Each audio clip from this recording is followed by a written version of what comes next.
Race and Class in the Ruins of Empire is the subtitle. The title is Natives. And Akala, I have to tell you, that subtitle there grabbed me. You've only just given me this, so I'm not going to make any apologies for not having had time to read it. Yeah, that's right. It's better than pretending that I have for the course of the next hour. But when I saw it on the sort of coming up publishers list, it seems to me, and I am, a fully paid up member of the metropolitan liberal elite, and I'm a white bloke that went to public school, but everything at the moment seems to be revolving around race and class, possibly in the ruins of empire, but certainly in the context of where we are.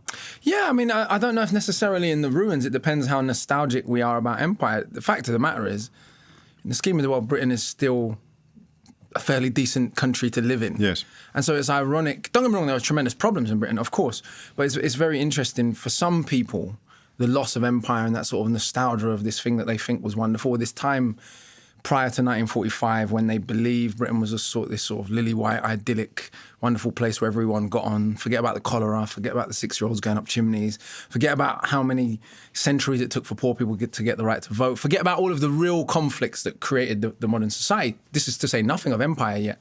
This sort of romanticisation of the past is quite dangerous. And so I think that kind of imperial nostalgia feeds into a lot of the threads that we're talking about today and a lot of the contradictions and the way in which the British state plays race against class. So if you can convince someone in Sunderland that the problem is a nurse from Bangladesh and not the people who actually control the power and the resources and the distribution of that power and those resources, even though the north of England has been poorer than the south for virtually all of recorded history because of this accident called the Thames, it doesn't matter. These people who've come, people need a scapegoat. And I think when in a post-imperial society like this one, as we've seen so spectacularly recently, people who appear to be different often provide a very convenient scapegoat. Front of the queue. Let's start at the beginning. Born to a Scottish mother and a Jamaican father. Yes. Parents split up, but Dad was around. It's not a kind of cliched. No. But you begin the book by almost playing into the stereotype, I think. Grew up in the cliched single-parent working-class family, but that's just the number of parents that were living under your roof. Your dad wasn't an absence.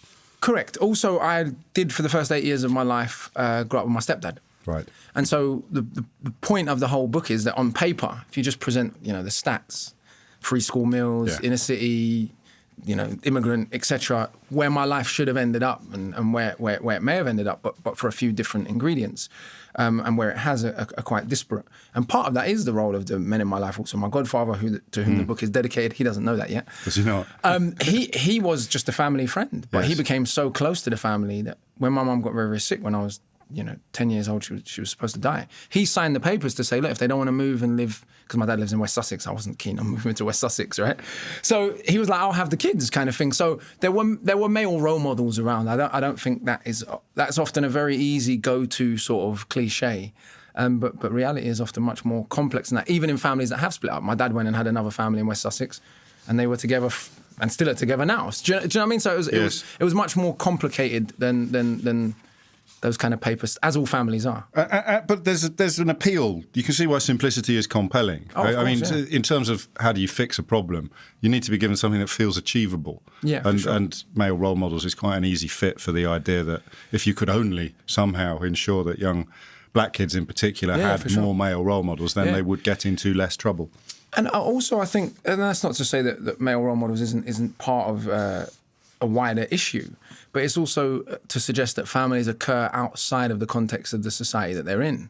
So, for example, if we look at my family's history, my grandmother comes to the country, like most Caribbeans of her generation, doesn't find employment commensurate with her level of intelligence. And she was expecting to. I think we were all on a bit of a crash course. They were very shocked. They genuinely expected to. It sounds terribly naive now, right? Does it? Well, yeah, because if you know the history of the last 70 years, they expected when they left the Caribbean, they were British citizens. And remember, they were being taught at school. Yes. They went to British schools in Jamaica. So they're being taught that they're British. They have a British passport, exactly the same as all the other British passports. Queen on the classroom wall. Right? All it says is British passport, Jamaica. Yeah. Or if you're in Grenada. So they leave. Remember, they pay for themselves. As I've explained to people, the sort of population swap that occurred. There were people leaving Britain, going to the colonies, at the cost of the Commonwealth taxpayer, about 1.5 million people. There were people coming from Europe, Ireland, Italy, Germany, Poland. The ones that came from continental Europe, not Ireland, I'm not sure what happened with them, but the ones that came from continental Europe received also state subsidy to come here.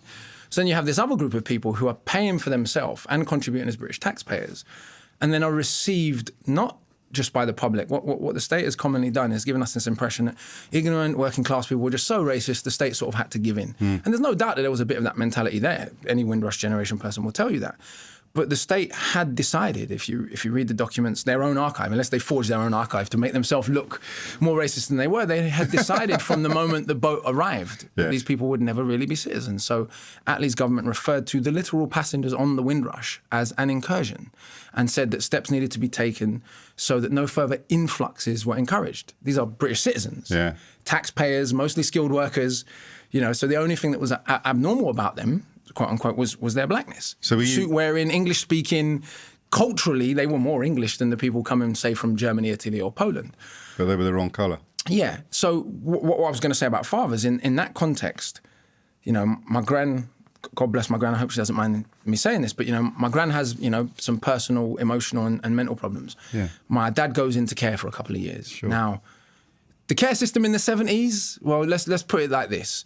About 150,000 British kids were trafficked to Australia up until the 1970s, from the end of the war to the 70s. So if we imagine that's what was happening to ethnically white British kids in that period, you can imagine what the care system was like for a black guy in the 70s.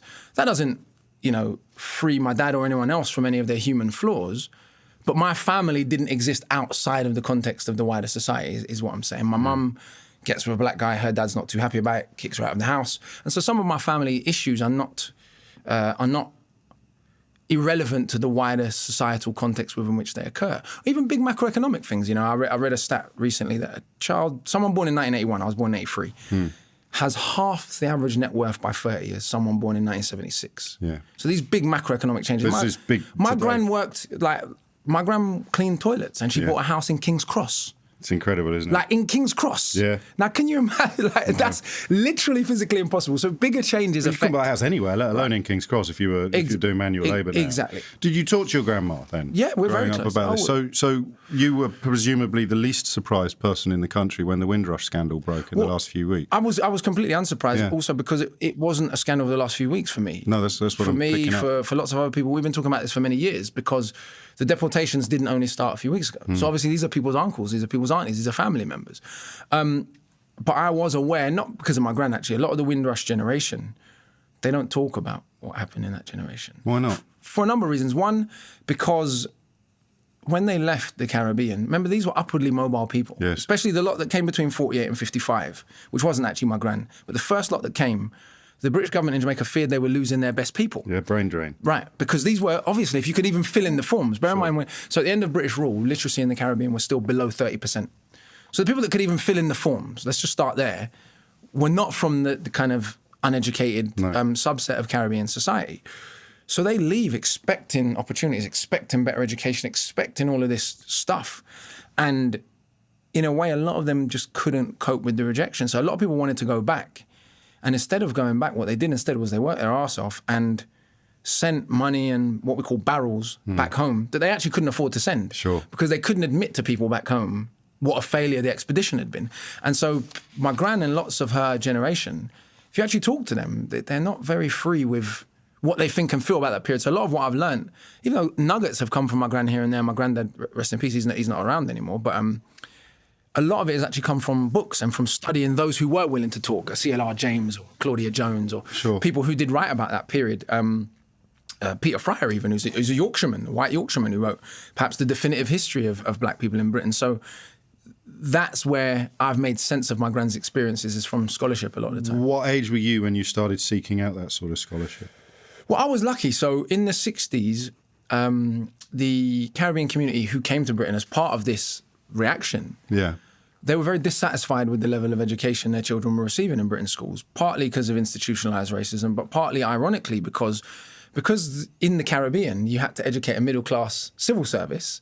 Ironically, a black Caribbean migrant was probably better educated than a lot of poor people in England. So they've come to England expecting to get an upgrade as Caribbean civil servants or as Nigerian civil servants might have done in the last 20 or 30 years, and instead essentially got an educational downgrade. And so as part of the reaction to that, they set up what we call Pan-African Saturday schools. So set up special Saturday schools for black kids to help with maths and English and teach African history and all this sort of stuff.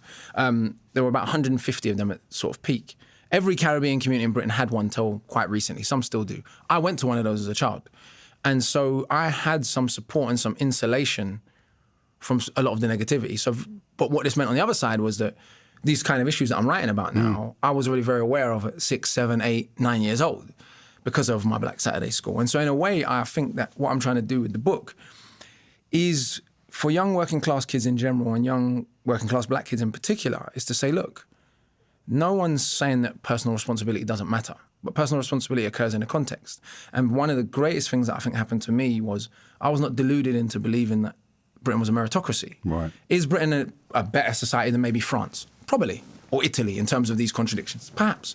That doesn't mean the country is flat on meritocratic. That doesn't mean everyone gets the same chances. It would be ridiculous to tell a kid in Easterhouse in Glasgow, one of the poorest neighbourhoods in Western Europe, he has the same life opportunities as a kid in High Street Kensington. Sure. Even in Kensington, to tell a kid in Grenfell that they have the same opportunities as the people in Holland Park, which are 30 seconds away, is ridiculous. And so for me, one of the great benefits was my parents, my Pan-African Saturday school, the entire sort of radical Caribbean intelligentsia that was working class people, but was very much an intelligentsia that I was part of. My stepdad was a stage manager of a Hackney Empire, so I saw loads of theatre growing up. They never deluded me into believing I would get the same opportunities as everyone else.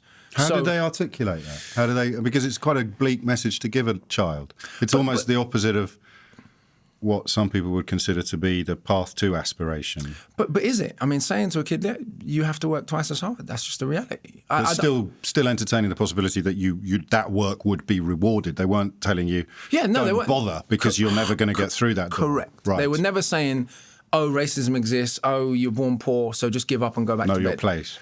That was not what they were saying at all. They were saying, work twice as hard, do better in school. Or as my good friend M.K. Asante, one of the great scholars, African-American scholars, he says, take 2 sets of notes. That's just the game. Like, there's plenty of I think part of the problem we have in Britain is that there are plenty of nation states, maybe all nation states in the world, where there is some minority who the state doesn't like and serve as a useful scapegoat.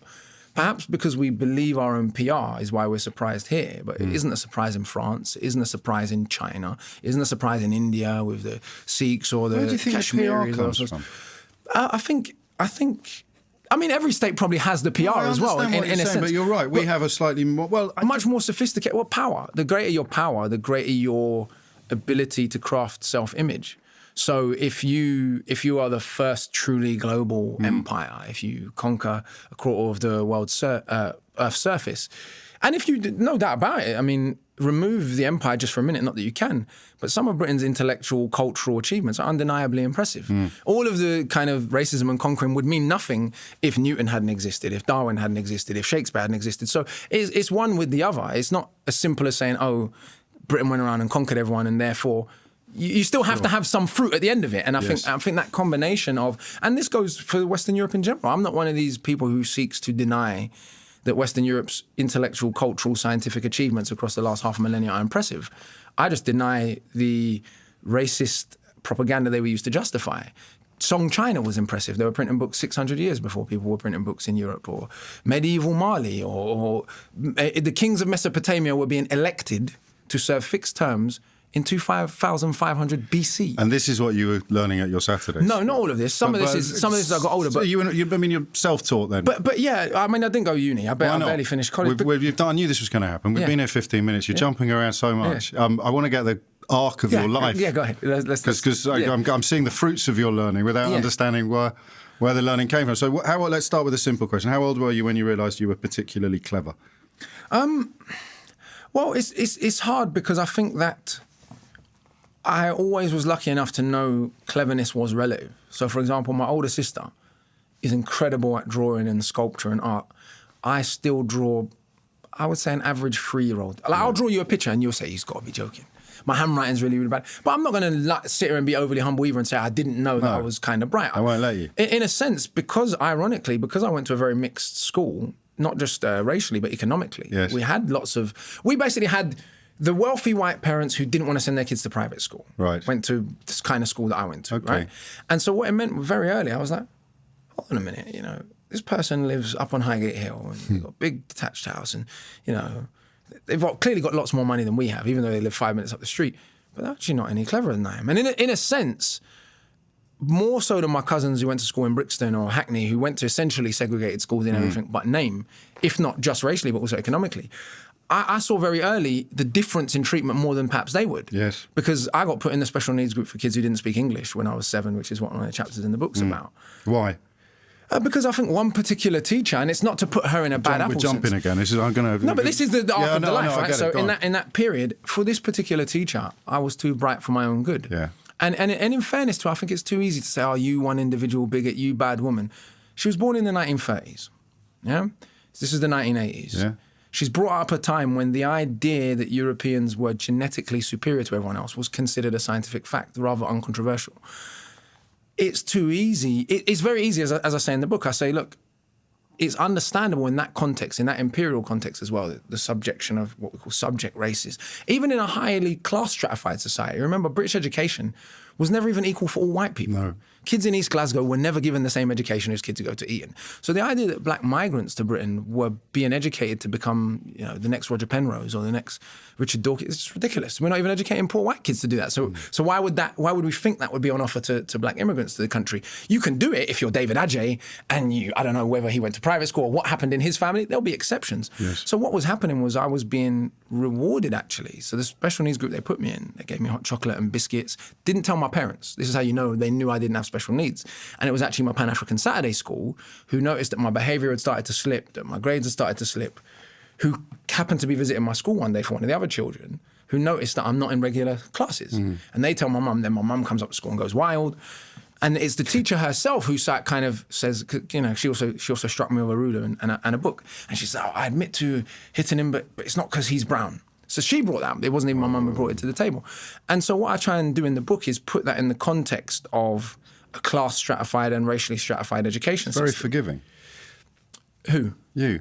No, not necessarily. What I'm saying is what I try to use is No, because I think it's too easy. It's not that I'm being forgiven. It's too easy to blame the individual teacher. So you're going for the explain rather than excuse. I'm saying, yeah, exactly. Okay. I'm not saying that that's okay what she did. She could have ruined my life. If I stayed in there for a whole year. She didn't do it because she's an evil person. Well, she did it because she'd been conditioned a particular way. And you can't be the scholar that you are unless you acknowledge everybody else is looking at the world through the lens of their own experiences. Yeah, look, for her, she would be a traitor to her race and her nation and her culture if she taught me that I was to expect the best fruits of British society. And this is one of the problems for little brown kids who are a bit too clever, and boys particularly. How much of this would you have been processing at the time? More of it than a usual child because of my Saturday school. Yes. And so because of my Saturday school, I got to see the difference between the Caribbean kids who went to Saturday school and those who didn't even. Okay. And the difference in outcome was vast. I mean, my cousin, who had a much more tougher upbringing than I did even, he also took his maths GCSE yearly and got 10 GCSEs. It's not a fluke. I've got 9 siblings. 8 of us got 10 GCSEs. Yeah. I don't know how many kids on free school meals get 5, but I think it's something like 30% or less. That's astonishing. So 8 of my 10 siblings got 10. And my cousin, who also went to Pan-African Saturday School, is my Jamaican cousin. He also got 10 and also took his maths GCSE yearly. So there was this support. It's kind of real, and these are working class people. I don't know if you can answer this question. I've never heard of Pan-African Saturday schools before. For good reason. Why? Because it's easier to give the impression that black people just don't care about education, because then we don't have to explain the problems that we're seeing in Hackney or Brixton or and why Tottenham. You need the alternative or the augmentation that's provided. I mean, why if Caribbeans came to this country with a lack of value for education, with a lack of value for family, just wanting to be gangbangers and go to jail, why did they bother setting up 150 Saturday schools? Why did ask anyone of my age, the difference between our grandparents and our parents, almost all of our grandparents stayed married till their dying day, even if they shouldn't have, because it was frowned upon back then. What we've got to deal with is a lot of the same people understand how 70s and 80s Thatcherism and that tumultuous period in British history, the collapse of the golden age of capitalism and all of that, people understand how that affected mining communities in the north. People understand how that affected East Glasgow. People understand how that affected Belfast. Suddenly don't understand how that affected Caribbeans who were concentrated in exactly the same type of manufacturing jobs. Yeah. And I find that quite fascinating, that's hard to understand. So if you go to a lot of the former mining towns of the north, perhaps not on the same scale as London right now, but what will you see? You'll see alcoholism, you'll see drug addiction, you'll see low education, you'll see violence. You'll see many of the same problems that you see in Hackney, just in a completely different demographic. And apparently Caribbean immigrants to Britain are subject to different laws to all other human beings. And it's sufficient to say they brought this culture with them. And as I was arguing with a conservative woman on Twitter today, she didn't respond, obviously, because she has no argument. She says, there's some cultures that have fatherlessness at their core. And I said, okay, can you provide me just any data on the level of single-parent households in the actual Caribbean migrants that came from the Caribbean? So not their great-grandchildren. No, the original. So if the problem was fatherlessness that we brought with us, then you'd expect the violence, the problems, the knife. And actually the state in the post-war period commissioned a number of studies actually to try and prove that Caribbean migrants were a drain on British resources, that they were more likely to commit crime, all of which concluded the exact opposite. So the government didn't report them. They didn't release them publicly because they literally concluded over 95% of them are gainfully employed, yes, and they're no more likely to commit crime than anyone else. And if we acknowledge that, then we're the ones with questions to answer. Then now in this, and that doesn't free black people of self-responsibility. I have a lot of self-respect. I'm not like, Mighty Whitey is responsible for everything that's gone wrong in the world or in my life. That's not the argument. What I'm saying is, for kids in East Glasgow, even along a class level, for kids in Croxteth in Liverpool, to not acknowledge how their communities came to be the way they are is not helping them. So it has to be a combination of, yes, of course you have to work twice as hard in school. You can't expect, unfortunately the world is not fair. You can't expect something back for nothing, for giving nothing. At the same time, I've got to be honest with you and say to you, no, the world isn't fair. So this hadn't occurred to me before. So I'm just thinking of all the symptoms of what you're describing, and obviously you've got addiction, you've got dysfunction, you've got violence, you've got endemic single parenthood, all of which would apply to what I guess it's slightly unpleasant, but it's an easily understood phrase. You'd apply that to your kind of Jeremy Kyle demographic without ever stopping to wonder why we just presume that it's colour related for African Caribbean families. Well, we presume that in London. I mean, if you go and ask people who live in the roughest council estates in Scotland, they call them schemies up there instead of chavs, right? Of course. So even if we were not here, yes, it would be someone else. Before we got here, the same problem. It was the Jews and the Irish before we got here. Jewtown in East London at the turn of the century, there were a couple of acts of anarchist terrorism, and that was blamed on the entire Jewish community. Knife crime itself was said to be endemically Irish. Do you see what I mean? So this is not a new issue. Irish immigrants before. No, but bits of it are, because bits of it I know, and I'm struggling to keep up with you. I'm not going to lie, which is quite a novel experience for me. So what I'm hearing is a little bit guilt-inducing, if I'm honest, because it had never really occurred to me before that the problems within the black community in London were the same problems that you see within poor communities in other cities, and that they were a result of having the certainties that were provided by the combination of welfare state and a proper concept of society pulled from beneath the feet of your parents' generation without any safety net being put in place. But also there were specific policies, and this again, like I said, none of this is often an excuse, but you can even look at the difference in education outcome today between later migrants who predominantly came from West Africa, who actually do significantly better in school than both poor white and black English. The black English are deliberately mislabeled Caribbeans, even though a lot of them have never been back to the Caribbean. This is the other problem. A lot of these kids who have been labelled Caribbean in the press have never visited Jamaica or Trinidad or Barbados. And if you look at educational outcomes, I mean, Barbados has something like 99% adult literacy. St. Lucia has the highest number of Nobel Prize. It's just convenient. Highest number of Nobel Prize winners per capita in the world, St. Lucia. Jamaica, despite being one of the poorest countries in the world, again, if you look at the educational output of the tiny fraction of Jamaicans that actually go to university, they're astronomically more intelligent than their cousins that live in Britain. And interesting is, American, right-wing black Americans like Thomas Sowell, for example, his argument in America is the exact opposite. He says Caribbean immigrants into America doing so well in school proves that the problem in America is not institutionalized racism, because look, the Caribbeans have done so well. So how is it our literal cousins that went to America apparently valued education, but the ones that came here didn't? So again, these structural issues, we're sort of, no one's saying that excuses people from personally doing anything with their life, but to ignore the difference as the original point I was making was that if later migrants from West Africa are doing significantly better in school, then something's happened. But if you look at the way the press reacts to that, the press reaction to that has been poor white boys left behind in the school system. Yes, it has. When the reaction should be, shouldn't we be teaching? Now, the reason why we know that's a racist reaction is because black boys, mixed heritage boys, and poor white boys, black English boys that is, fail at almost an identical rate now. Like it's like 1 or 2% ahead the black English boys are, and apparently that means the white boys are left behind. Shouldn't we all be saying, why don't we all follow the West African kids and the Bangladeshi kids who still have that cultural value of education, rather than say we've been left behind? That's quite depressing, isn't it? Because that suggests that the value of education was diminished in that generational gaps. So that you came over, Windrush generation came over. It's a bit of a trite anecdote, but there's a great line in Andrea Levy's book about, I think one of the heroes of her book had lost a brother in the war who'd been flying Spitfires, and he just presumed that this would afford him heroic status when he got here, that it would somehow mean that, you know, he'd get treated as being a bit special because his brother had made the ultimate sacrifice. And when you realise the reality is that you're expected to know your place and you're expected to toe the line and you're also expected to endure some pretty grim attitudes, education suddenly doesn't seem to be the key to the kingdom that it was for previous generations. And that even subconsciously gets passed on to the next generation. So then when the West African kids arrive, for them the key is still real. Yeah, of course. And we can literally see that in outcome. Yes. Give it 2 more generations. What happens? No, don't jump ahead. What happens after 2 more generations? Give it 2 more generations, and what will happen is they'll become acculturated.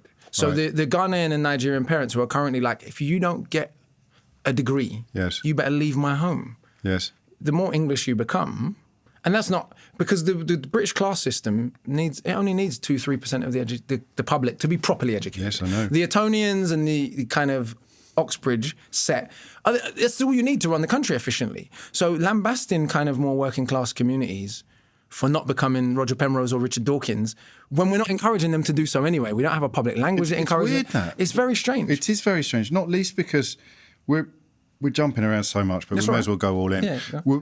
We seem now to be seeing an education system that's even more geared, or is becoming more geared by every year, towards education being a means to an end rather than an end in itself. So what you've just described almost contradicts that, even though what you describe is accurate, because that 2 to 3% of people being needed to run the country, that means that you have to render education something that's a reward in and of itself rather than just a path to professional advancement. And yet our education system, especially at tertiary level, is now almost devaluing everything that can't be immediately translated into material benefit, or the degrees that don't deliver a job immediately. I think if the Brexit trajectory continues, they'll be the ones you have to pay for soon, and you might be able to go to medical school or engineering school for free. It's a strange sort of state of affairs. And it's even stranger to primarily lay the blame at the people who don't have any power to make all of those decisions. But if you can persuade the white people who, as you've just said, that their problems are actually caused by people like you, then nothing ever needs to get fixed. Yeah, but I think what's fascinating, again, like I said, is how the state plays class. Do you think that's because I'll tell you where I am politically at the moment. I'm on this weird, what do you call it? Almost like the top of a pyramid. I'm not quite sure which way I'm going to roll, because to think of it as all being deliberate, it's close to conspiracy, and yet the evidence mounts, especially with regard to the Windrush story that we've seen. That's the tip of an iceberg. I think there's a lot more to come out on this, as you will already know. Yeah. But the idea that it was a deliberate plan with an end game, I find almost too sinister to believe. Which is understandable, given your lived experience. Yes. The first time I was searched by the police, I was 12. Yes. There was no adult present. I wasn't read my rights. So a teacher at my school gave us, all of the young black boys in our school, he gave us a form with our rights on it, because he knew it was going to get searched by the police at some point. So it's like, it doesn't matter what your grades are. I mean, you can be like me and go to the Royal Institution of Mathematics. I actually got searched. I talk about this once in the book. Yeah. I got searched on my way to the Royal Institution of Mathematics masterclasses once. And that was when it hit me. It was like, respectability politics don't mean anything, because I was born in the bottom 1 or 2% of, socioeconomically speaking. Academically, I was in the top 1 or 2%. It didn't change the fact that some of the people with the power just saw a criminal. And this was before I did become a bit of a naughty boy myself, and part of that trajectory was being treated like a criminal. The point I'm making is that for me, especially going to the kind of school I went to, I saw who was bringing drugs into school and who wasn't. And I saw who was getting searched and who wasn't. And the kids bringing drugs into school were the ones who could afford it. Yeah. Class A drugs anyway. Yeah. The man, they used to buy weed, I'm not going to lie. But in terms of drugs, sure. It wasn't us. And so it was very clear to me very early that the lunacy of sort of ethnically targeted stop and search, which we want to bring back. When you even look at the numbers now, what this does is it doesn't help solve the problem. It helps make the problem worse for reasons that should be entirely common sense. Let's say there's roughly 1 million black people in London. I think it's like 800,000 somewhere in that region. Let's say there's 40, 50 murders a year, but let's just do it easy maths, right? 50 murders, because actually less than 50 usually. That means 5 in every 100,000, or to put it another way, 0.005% or whatever that is, actually kill somebody. Yeah. And if you look at the police's own reports, so researching this book, I did a lot of look at police's own reports from the days of Operation Trident. And in the reports they actually deliver, they understand very well the type of young black boys that are likely to kill people are not random at all. When you adjust for abuse in the home, when you adjust for expulsion from school, crucially, you start to see, oh, they're the same socioeconomic demographic as the kids who've been doing this in Glasgow or Liverpool or Sheffield in the 1920s or Middlesbrough. But we can ignore all of that. And so, ironically, treating the other 85, 90% of young black boys in Hackney who just want to go to school and get a job like criminals actually prevents us from allocating the resources where they need to go, which is helping the most vulnerable people. And the worst part about it is, if you're a kid like my little cousin, for example, and you live on a council estate in Hackney, this hasn't happened to him, but this is very common, and you've been robbed 2 or 3 times growing up, boys have pulled a knife out and you took your mobile phone, then you get searched by the police because of the very boys you're getting bullied by. Yes. Of course you're going to be peed off. This is natural. If we said, let's put it like this, this example I always give people. If we took the case of Jimmy Savile and Rolf Harris and whoever else, and we said, right, all middle-aged white guys in TV are potential paedophiles. Yeah. And let's police Andrew Neil on the assumption when he goes to pick up his grandkids, let's just stop and make sure they're his grandkids just in case because of what Jimmy Savile done. Yeah. This is what you get when you get collective blame, but we sort of accept it. And it's not, again, I don't even entirely blame the public, because when you have a language of public policy, when you have a language of media that emphasizes race whenever there's a negative story or a significant portion of time, but not when there's a positive story. So the 4 youngest kids to ever take GCSEs in Britain are also black. Race was not emphasised in any of the reporting. 6-year-old Joshua Beckford from Tottenham was studying philosophy at Oxford. His dad taught him. Naturally, race and certainly the black father was not emphasised, which in both cases is the case. So again, with the West African kids who are doing very, very well at school, thousands of them, race is not emphasised. No. It's emphasised in the negative. As they go wrong. It's like the West African kids are doing better than we are. We need to fix this. And it's very interesting because the journalists who are writing that are not concerned with poor white kids failing. If you read I cite loads of them in there. They're concerned that poor white kids are failing relative to black kids. Yes. They're not actually concerned with poor white kids themselves. It's a sort of weird racial nationalism where we're okay for the chavs to fail. It's got a touch of the whip hand. It's okay for the chavs to fail, but they shouldn't be failing more than the immigrants of thing. And weirdly enough, for someone like me who's done a lot of educational work in poor communities, full stop, I want all young kids to do well. Like, why wouldn't we want more smart people? Like, it's strange to me. What is your answer to that question? Do we go back to the 2 to 3% that you need to run a functioning society? We're a hierarchical. And education is dangerous, which is why fascists hate it so much, 100%. Because imagination and empathy are the building blocks of revolution. Educate people are very, very dangerous. We're a hierarchical society. We're a post-industrial society. I mean, there's other societies. Just talk me back through the first time you were stopped and searched when you were 12 years old. Yeah, I might have been 13. It was in that year. Right. Yeah? So it was in that year 8 at school. Sure. But I was, to be fair to the police, or as fair as I can be, I was a very big lad. So there's no way they thought I was 12. Still. Though I did try to explain that to them. And they still shouldn't have searched me. I went to school with lads who went on to play prop forward for England rugby. They never got stopped. Yeah, exactly. Right. Exactly. Right. I mean, but I was about this size, but I'm still not big enough for a rugby player. Yeah. Clearly it wasn't that, right? One of the officers actually said to me, so I lived in between sort of where the Whittington Hospital is. I lived in that sort of area, near Archway, Camden, sort of that bit. But the officer said to me, "Where are you from?" Tottenham. Straight away. So you knew what he was trying to say, right? Yes. From the jump. And I was like, no, I live up there, right? And it's interesting because I didn't tell my mum when I got home because I couldn't be bothered. Like, it was like, oh, okay, cool. I knew this was coming. Seriously. And so, because it's a rite of passage. And so I thought, if I tell my mum, she's going to get upset. She's going to feel like she needs to go to the police station and tell them this was wrong.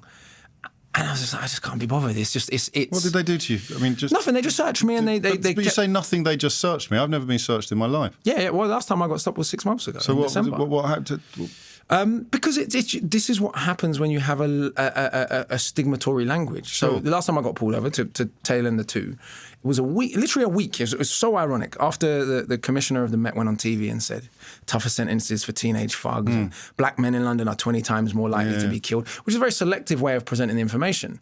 If you're saying blackness is the common denominator, the way to present the information would be to say, what percentage of black people actually kill people? And as I just showed you with the stats earlier, when you present it like that, you realise that the percentage of black people that actually kill people is significantly less than 1%, yes. which means you're going to have to offer more of a common denominator than blackness. Yeah. But when you present blackness as the common denominator, even when a significant portion of the black-on-black violence stats are people like me who are half white, you get a situation where police can pull over a grown man and he's 34 years old and say, gang members drive cars like this. And I'm like, well, so do people who run companies, which happens to be what I am. I'm actually on my way to a meeting, but thank you very much. I'm sure that it was the car that made you think I was a gang member.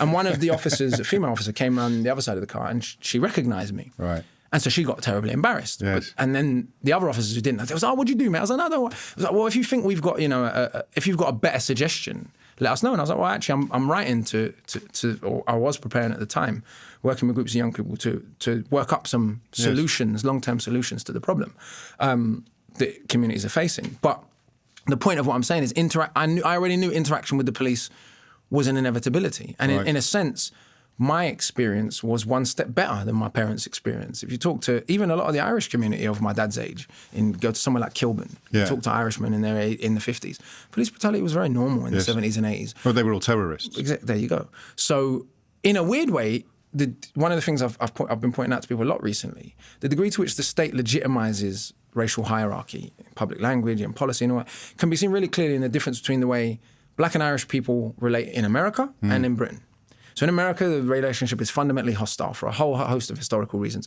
In Britain, probably the one white community in the 70s and 80s who Caribbeans were really close to was the Irish, for the exact reason that they were sort of even though there were loads of poor white communities, the Irish understood what it was to be targeted because of who you were, not because of what America, you did. they became police. There you go. So that relationship shows you very clearly that the state does influence people's relationships. The thing that I'm going to enjoy most, I think, from reading more deeply into your work is this contention of it being deliberate, because that is, I don't want to hark on this point, but the evidence that you present makes it look like a plan, as opposed to what I've always presumed it was. And as a phone-in host, you get exposed to quite a lot of raw prejudice and naked bigotry. I've always presumed that was the tail that wagged the dog, whereas you're making me wonder whether actually... Well, the example there's a very, very good book called Whitewashing Britain by a scholar called Kathleen Paul. And she wrote this in the 90s, I believe, because the state's own archive was now available. Yes. So, for example, if we talk about the 1962 Commonwealth Immigration Act, the act that began the process of de-citizenshipizing, whatever the word is, right? Removing the citizenship from the brown parts of the Commonwealth. The Home Secretary at the time, Rab Butler, privately said, but this is now a public statement, he said, its great merit was that it could be presented as non-discriminatory, when in fact its restrictive intent was intended to, and indeed would affect coloured people almost exclusively. And you do that from memory then? That's pretty much a verbatim quote, right? Because you see, someone from my background, Rab Butler's one of the good guys. Yeah, that's pretty much a verbatim quote. Yeah, I believe you. Right. And so I mean, there might be a word or two that's slightly different. Sure. I've read it, like, I've met, and that's the book it's from. So my point is, a lot of this is not even... It's supremacism. I know that's I'm reaching for the big word, but what it is you keep saying hierarchical, but you just mean that there is an utterly implicit and occasionally explicit, but only ever in private sense, that like a caste system. Yeah, of course. But the difference is, we know that other societies have a caste system. Yes. We know that India has a caste system, and we pretend that we don't. And then we say to the people at the bottom of the caste, whether they're the schemies in East Glasgow or the former chavs in East London that now no longer exist and have been replaced by West Africans and Bangladeshis, or whoever else it is, the Irish and the Jews of 100 years ago, we say to those people, the results of this caste system are entirely your fault and they're nothing to do with the wider society. And that's why you keep talking about personal responsibility. Yeah, and I'm fine with personal responsibility. I'm going to tell you something. About 4 or 5 Unfiltereds ago, the comedian Russell Kane was here, who was in a minority at school in Essex. But he opened my eyes in a way that hadn't happened before, because he started seeing a girl who was much more middle class than he was. She was at university, so he started staying at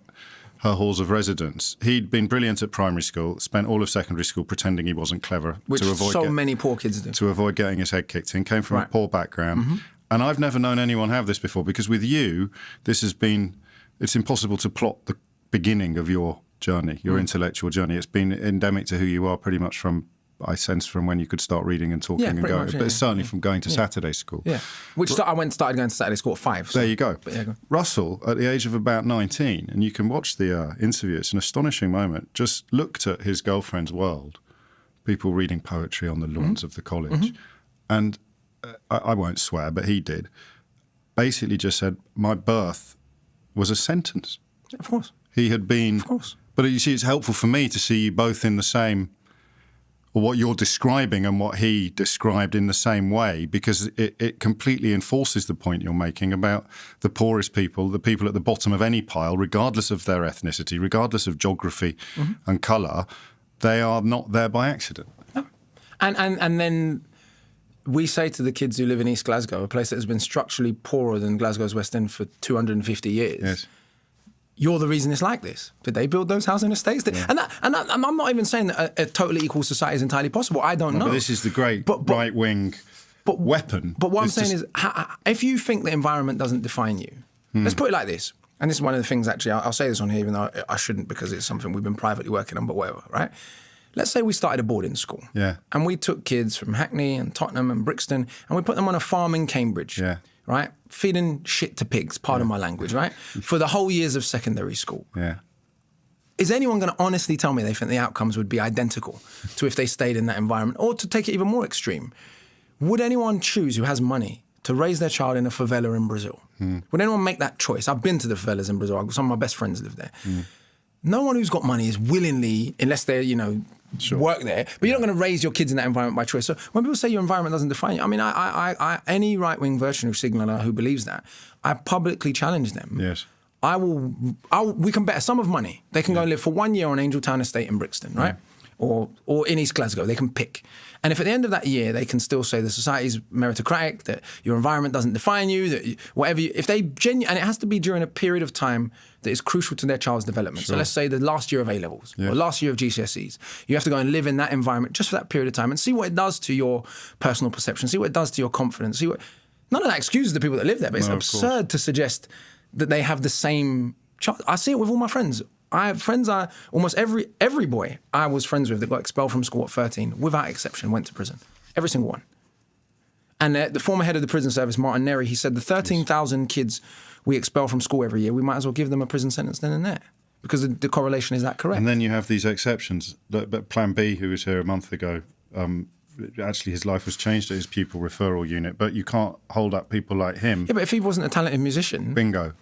Not everyone can write music. No. So if you're not a talented musician or a footballer... And it got discovered. Right, and it got discovered on top of all of that, then you don't become Plan B, you just become another little chav in jail, right? And so it's all of those different forces that I think what affects a lot of people and what creates a lot of frustration and rage in Britain is not that Britain is unequal. Pretty much every society on the planet is unequal. It's the lies that we tell ourselves. We pretend that it isn't. We pretend it isn't. We pretend that we've achieved...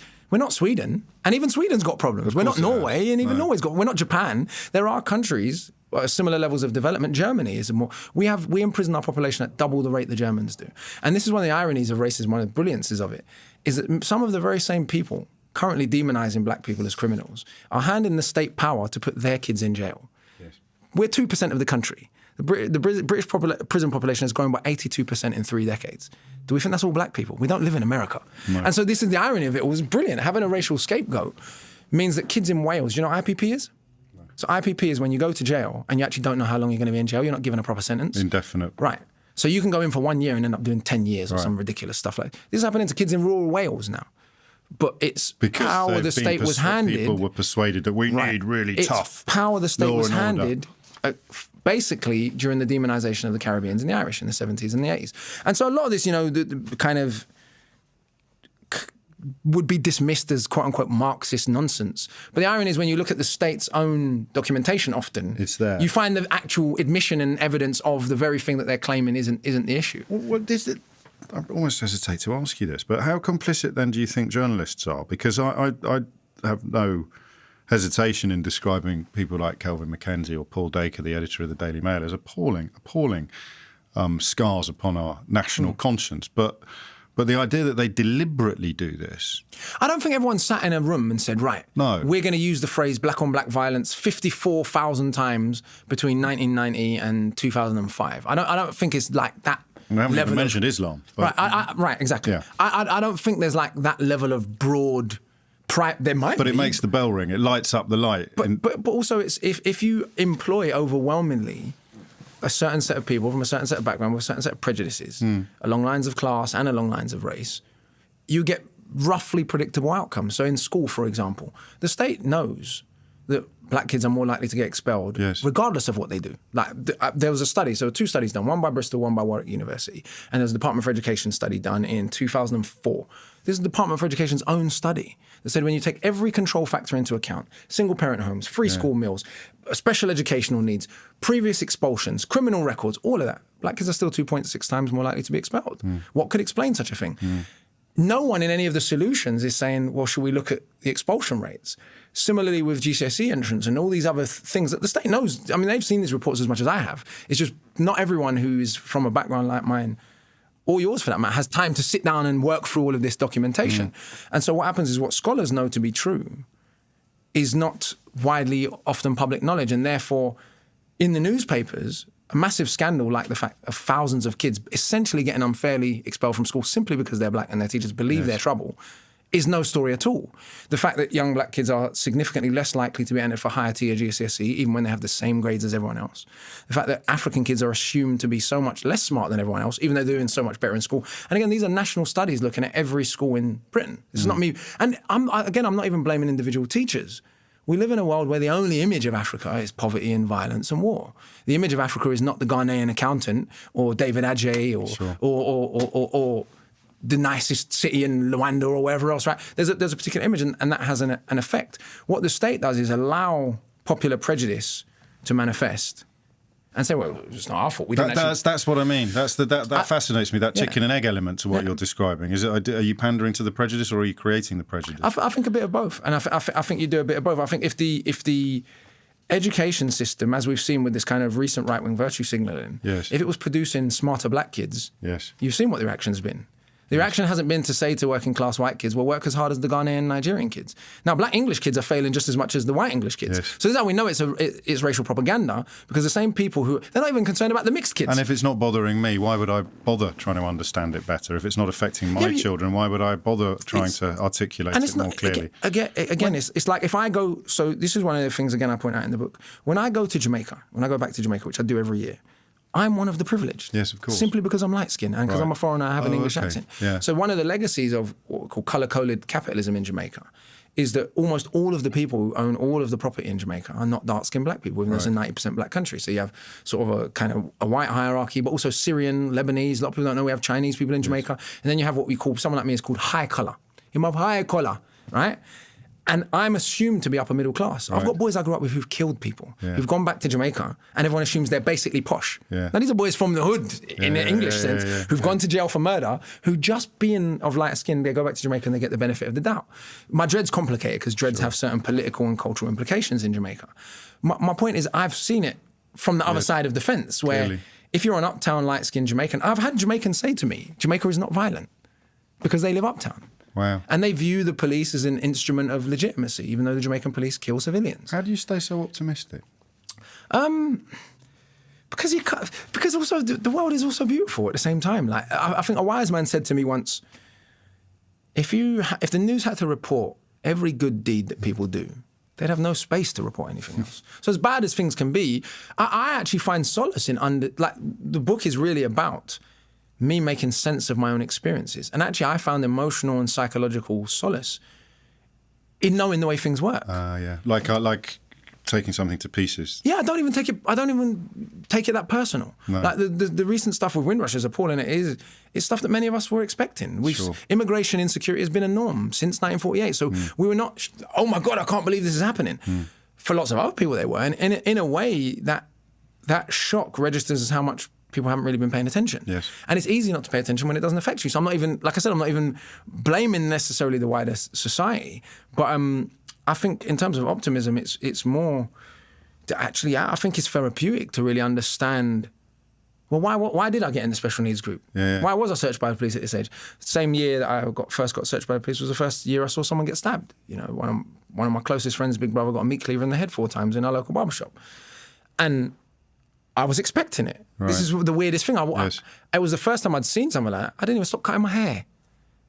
I went to the phone box to phone my friend and say, "Oh, your brother's been boarded up. You better go to hospital and check him." I came back to the barbers and finished getting my trim and went about my day. I'd never seen that before, but I knew it was coming. my little brother's essentially middle class. One of the boys who got killed recently was in his class at school. He knew the family very well. 3 of the boys who got killed recently in Camden, he knew them personally. But essentially, ironically, even though he's black, and this is one of the interesting things I've seen in my younger brother, he's 17 today, by the way, happy birthday, the difference that just having a little bit of money makes. Yes. Right? When I was growing up, my mum was stressed because she spent 29 days of every month trying to figure out how she was going to keep the lights on and keep the rent paid. It's not that she's not stressed anymore. Sure. And it's not that we're not rich people rich, but my mum is not worrying about whether or not she's going to be homeless or whether or not she can keep the lights on. And it means she's an entirely different person. Because if all that can occupy your headspace is, do I give my kids gas or electric this winter? Which was literally our situation. Yes. How can you possibly be a happy human being having to make that decision on a daily basis? And so I've seen in my little brother a lot of the things that would have affected me, even he's just a much nicer person than I am. And I don't mean that in a way to put myself down.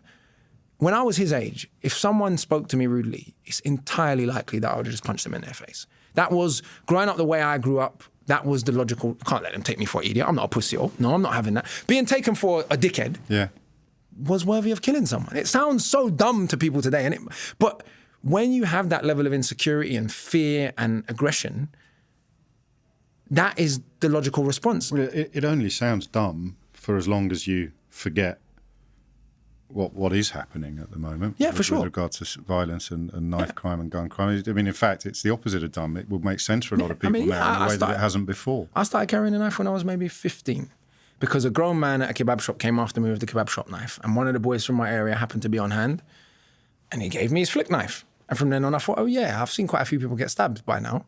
Maybe I've seen 4 or 5 people get stabbed.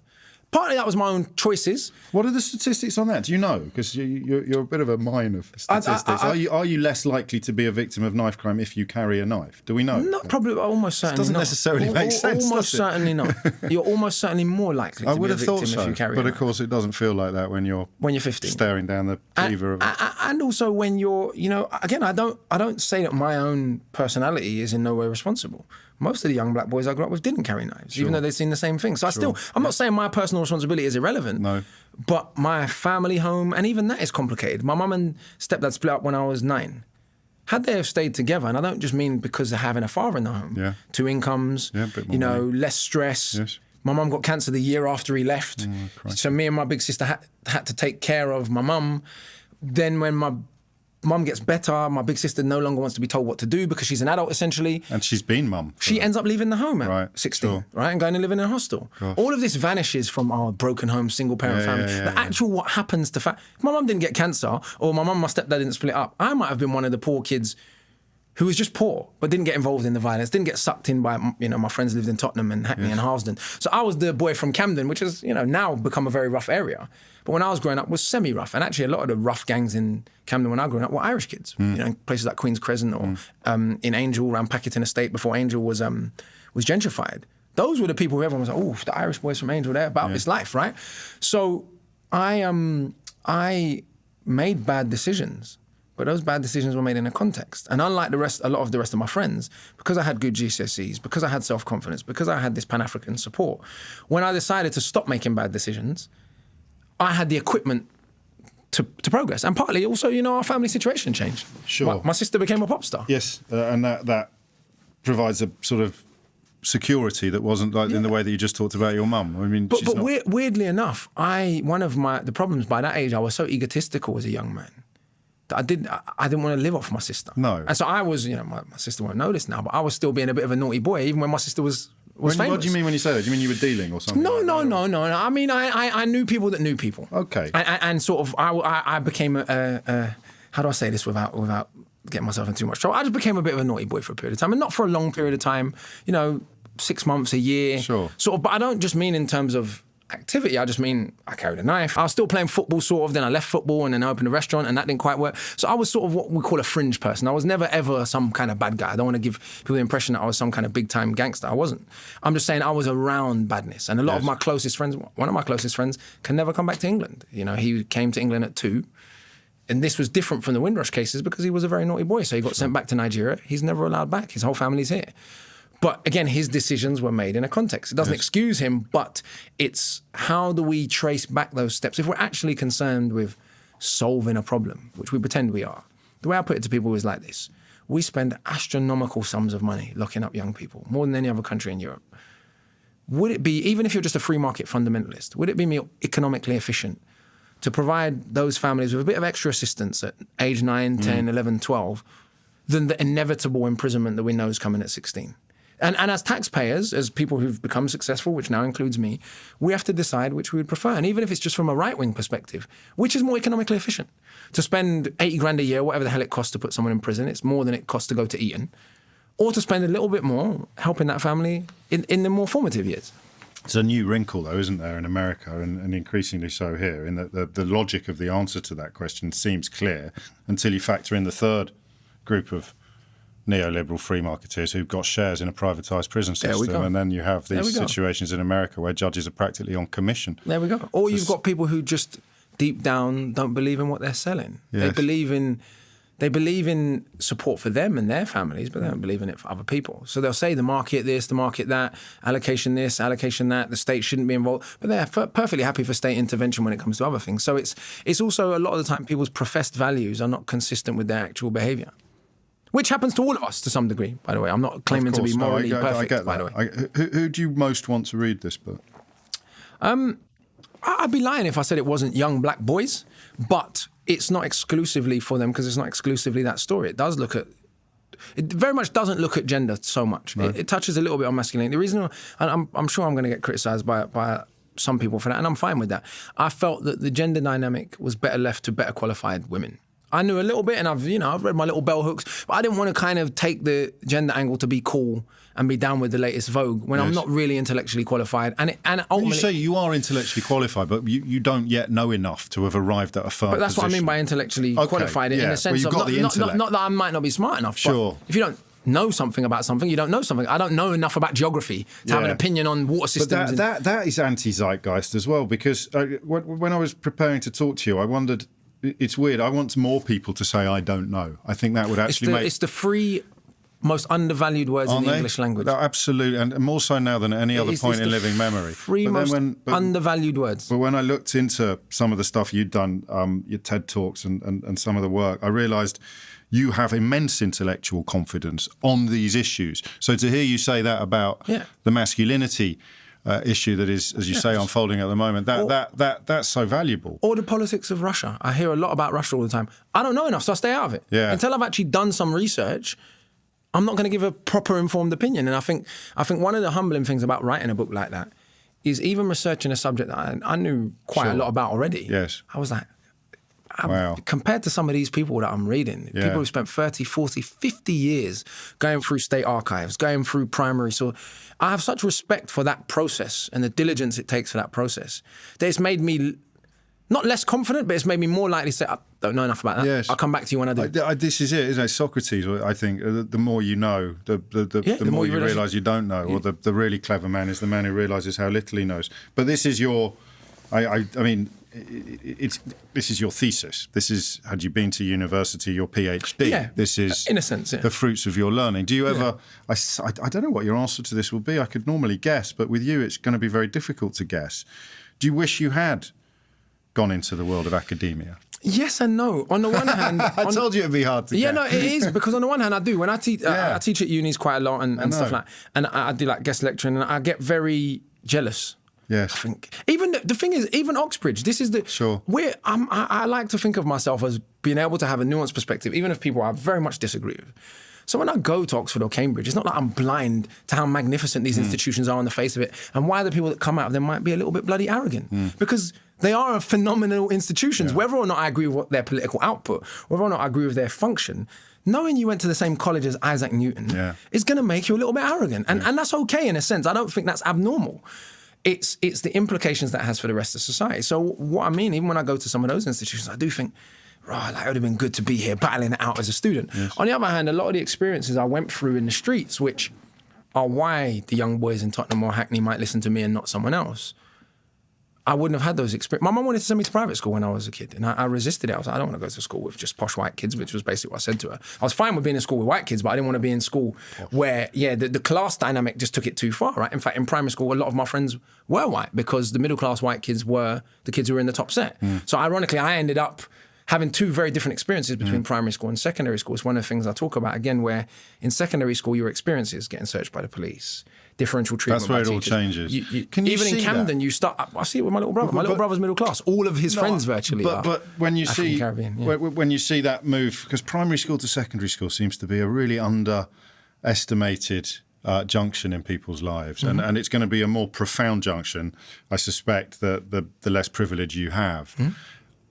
Can you see when a young black kid is crossing the line? Can you see when they're going? I can see it with any kid. I can see it with Bengali kids in Tower Hamlets, who I've also worked with. I can see it with Brighton has a hood. Yes, of Brighton, course. Lovely Brighton. In fact, probably the most difficult kids I've ever worked with was at a Young Offenders Institute, or what's the one between the Young Offenders Institute, between school and prison? Not a unit, something else. Right? It was one of those sort of most difficult group I've ever worked with was in Brighton. Really? It was kids from a council estate in Brighton. So I can see the turn because I lived it myself. Yes. But because then I saw other people in my area. There were boys I grew up with who, at 12 years old, we knew they weren't going to make it to 21 unless something dramatic happened, unless they were shipped off somewhere. We just knew. So it's not, the kids are not random. What's happening is some of the bad boys are killing random kids who have some of the boys being killed have nothing to do with nothing. Yeah. Wrong place, wrong time. But obviously, if you're a young black boy, it's still the feeling you must have done something. You must be involved somehow. So what happens is, a kid, this happened to one of my closest friend's sons. He's the archetypal middle-class kid. His parents moved out to the suburbs. His dad actually works in gang intervention in the old neighborhood.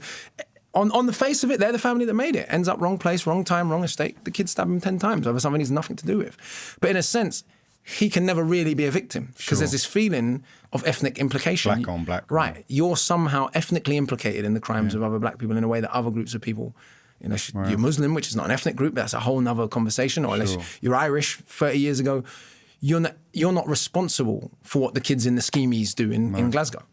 And so I think I can't remember what the original question was, but about spotting it, seeing the kid on the cusp. You can see it at 10, 11, 12, 13. It's very clear. And the worst bit about it is a lot of the time it's vulnerability that turns to violence. And that doesn't excuse the person in question. The two people I love most in the world are teenage black boys, my nephew and my little brother. The idea that I'm interested in making excuses for people that pose a great danger to them is ridiculous. Yeah, of course. Clearly I'm not. Of course. However, if I thought excessive melanin syndrome would help us, which is essentially what that phrase suggests, would help us to solve the problem, I'd be here for it. But then I'd have to explain why Ghana, one of the poorest and blackest countries in the world, is less violent than London. Yes. For example, where does that fit into Jamaica is 30 times more violent than Ghana. 50% of Jamaicans come from Ghana.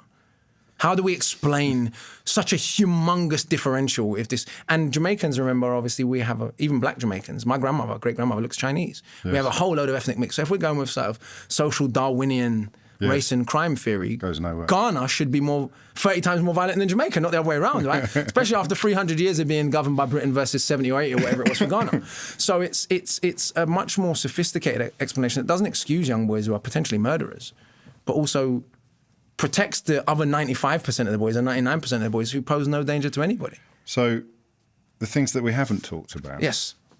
We can't now. We're bang out of time. We haven't talked about your music. No, mate, it's been an absolute education, which I mean quite literally. We haven't talked about the Shakespeare stuff. We haven't talked about Shakes. We haven't talked about all sorts of things. And part of the reason for that, I sense, is that you're on a mission. So bearing in mind this is the last question, what's next? When's this going out? A couple of weeks. Okay, so that'll be past by then. I don't know. I mean, I'm working on a few different things. Obviously, we got the book out. I'm working on a young adult fiction, actually set in Shakespeare in England. I'm working on a few community-led initiatives as well. It's not just all talk and scholarship. We're trying to develop a few actual solutions that we hope can get buy-in even from people that would traditionally disagree when the evidence is presented in a particular way. So, there's a few little bits and pieces in the pipeline. I won't be putting a new album out till next year because music has taken a backseat to writing and stuff like that now. But yeah, should be good fun. Kayla, thanks so much, man. No worries. Anytime. Seriously. Hello, I'm James O'Brien. Thank you for watching this episode of Unfiltered. Not only is there plenty more where that came from, but there's plenty more to come as well. So make sure you subscribe to Unfiltered and put yourself at the front of the queue for all forthcoming interviews.